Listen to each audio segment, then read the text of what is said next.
Now, parents of children with special education needs across the country are waiting for councils to make crucial budget decisions which could affect their futures. Well, the cuts to education come after the government implemented a new school funding formula, which could lead to some councils with a shortfall of more than £7 million. Well, in the studio with us is Ozge Acar, who cares for her sister, and joining us from our central London studio is Sara Hazzard, who's also a carer for her son. Welcome to you both. Ozge, if I start with you first of all, explain your situation that you're involved in at the moment. OK, firstly, thank you for having me and giving me the opportunity to voice my views. I work with the London Borough of Hackney as a teacher.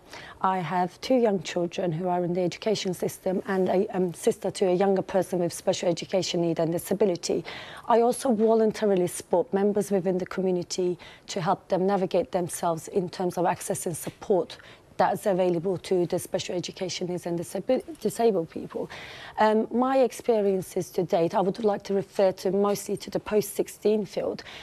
Currently, there is a big issue in availability of services for post-16 education, where sixth forms in particular are having very much high expectations in terms of the admission criteria, where students following their academic attainment at the end of secondary education do not find themselves in suitable sixth form or college setting where they can access the education, training or employment opportunities.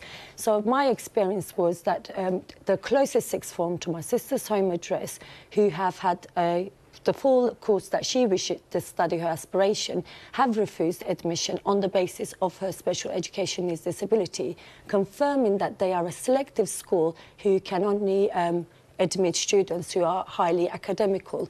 What that meant to us was we had to proceed to judicial review proceedings at High Court, where the court revealed that the decision that the governing body made was unlawful. So the duty is, if you are named in a plan, statutory plan, you do admit that child. And the difficulty is, the consequences is, this young person was left without education for 5 months. That's half of an academic year. And it's not just the academical input that she missed, it's the social interactions and everything else that her peers had opportunity to access. OK, let's hear from Sara now. Sara, you care for your son. What's been your experience in terms of provisions made for him? So my son's 4 years old and he has quite a lot of health problems that have led to him having severe delays, particularly around speech.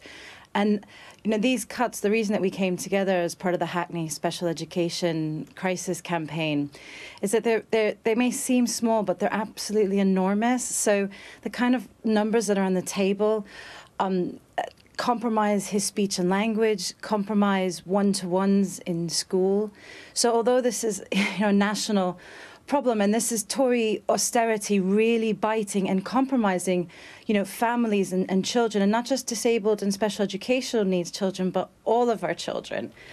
At a local level, we're holding our councillors responsible, we're holding our decision makers responsible, because they have to prioritise our kids and children like my son at this time.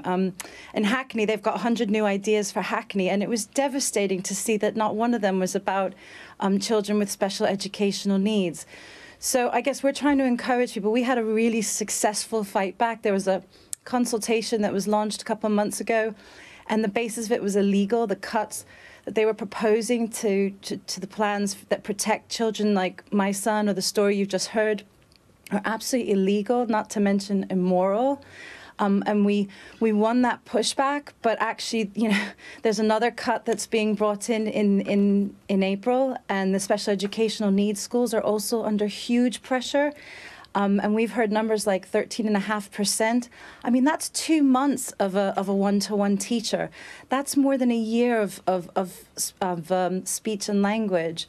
So we want people to know that these aren't inevitable, they are preventable, but we must, when our local councillors come canvassing at our doors, I'm really hoping that we're all going to be really clear that disabled children who are at the very bottom, need to be at the very top of our priorities. I don't know what else, could possibly be more important.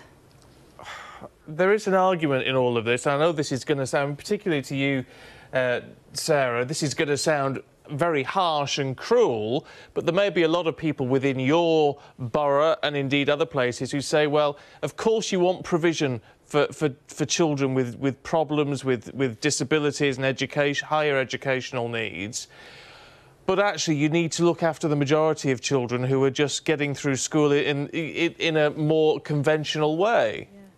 Absolutely, and we completely agree with that.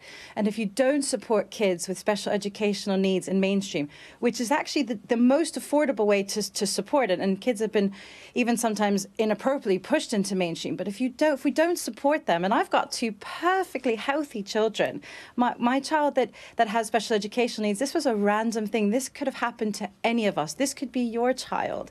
But he's my child, but he's actually all of our child, in the sense that if he's not supported in the classroom, the other children won't learn. What is the teacher then doing if she hasn't got or he hasn't got the right assistance? So absolutely, we totally agree, and that's why when we responded to the consultation, this just wasn't just families that have disabled children. These were families and parents on every single playground, mainstream and special educational needs, throughout Hackney. This was, I think, the largest response, according to Hackney Council, that they've had for a consultation around special educational needs. This is not just a marginal issue. You know, this is, and it's really important that this is about this funding formula.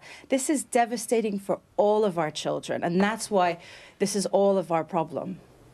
OK, there we must leave it. We're out of time, I'm afraid. Sarah, Ozge, thank you both very much. Thank you. Thank you for having us.